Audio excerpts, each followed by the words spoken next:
বলাও যেমন জটিল, হক মানাও তেমন কঠিন। আব্দুর রাজ্জাক সাহেব, হক বলা জটিল কেন?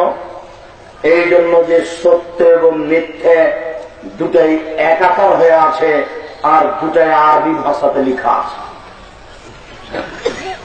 যেমন আপনাকে একটা বলি, একজন আল্লাহ রাসূলের কাছে এসে বলছে, আল্লাহ রাসূল,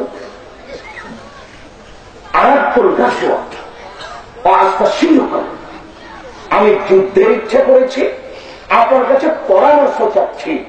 আমি যুদ্ধে যাব মনে করছি, আপনার কাছে পরামর্শ চাচ্ছি। তখন আল্লাহ রাসূল বলছেন, আলাকামিন উম্মিন, তোমার মা আছে কি? তোমার মা আছে? তখন ব্যক্তি বলছেন, না, জি হ্যাঁ, আমার মা আছে।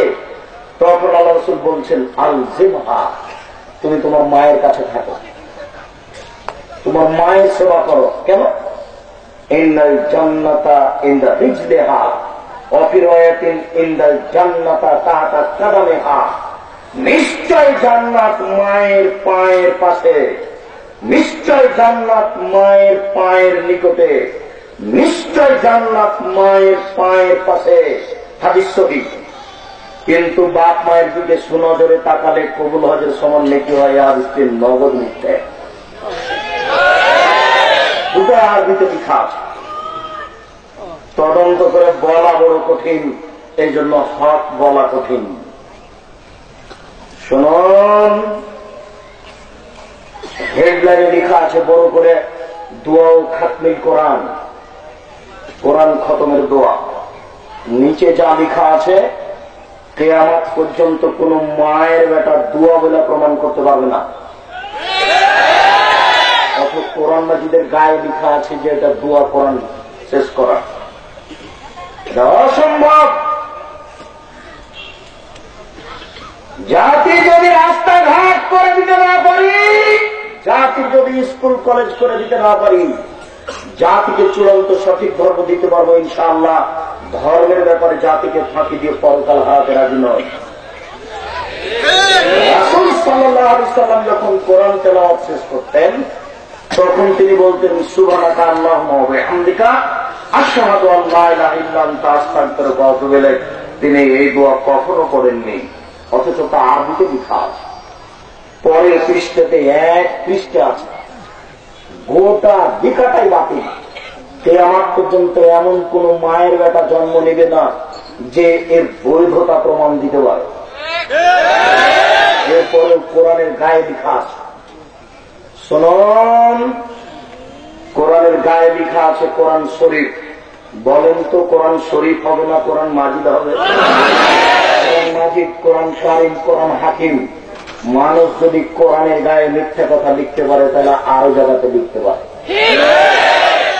অতএব হক বলাও যেমন জটিল, হক মানাও তেমন কঠিন। সত্য এবং মিথ্যা একাকার হয়ে আছে, তাকে তদন্ত করে হক বলা বড় কঠিন। আর এমনিতেই আমরা আপনাদেরকে বলেছি, এদেশের মাটিতে প্রায় 3 লক্ষ জাওজয়ী হাদিস আছে, আমাদের বাড়িতে আছে প্রায় 10,000। যেমন টাকার গায়ে লেখা আছে, চাহিদা মাত্র ইহার বাহককে দিতে বাধ্যতা দিবে। দেখতে চাও মাত্র আমরা আপনাদেরকে 10,000 জাওজয়ী হাদিস দেখানোর জন্য প্রস্তুত রয়েছি। অতএব হক বলা বড় কঠিন। আব্দুর রাজ্জাক সাহেব, হক মানা কঠিন কেন? হক মানা কঠিন এই জন্য, চলন্ত ধর্মের সাথে হকের মিল নেই।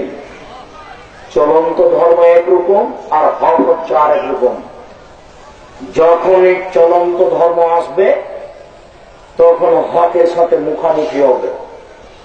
তখন মানুষ বলবে যে 14 গোষ্ঠী থেকে দেখে আসছি, দেশের বড় বড় আলেম জানতো না, আজকে তুমি একটা ছেলে মানুষ বললেই হয়ে যাবে। রাসূল সাল্লাল্লাহু আলাইহি ওয়াসাল্লামের হাতে মানুষ দান করলে রাসূল সাল্লাল্লাহু আলাইহি ওয়াসাল্লাম বলতেন, আল্লাহুম্মা সাল্লি আলাইহি আল্লাহুম্মা বারিক আলাইহি। আল্লাহ, তুমি তার উপরে শান্তি অবতীর্ণ করো, তুমি তার অর্থ সম্পদে বরকত দান করো। যখন রাসূলের হাতে মানুষ দান করত তখন এই কথা রাসূল সাল্লাল্লাহু আলাইহি ওয়াসাল্লাম বলতেন। আজকে যখন মানুষের হাতে, আলেম ওলামার হাতে জনগণ দান করছে, তখন আলেম ওলামা বলছেন বলতে বলতে ঠেলে জান্নাতে ঢুকিয়ে দিল। চলন্ত ধর্মের সাথে হকের মিল নেই। চলন্ত ধর্ম একরকম, হক আরেক রকম। এই জন্য মানা বড় কঠিন।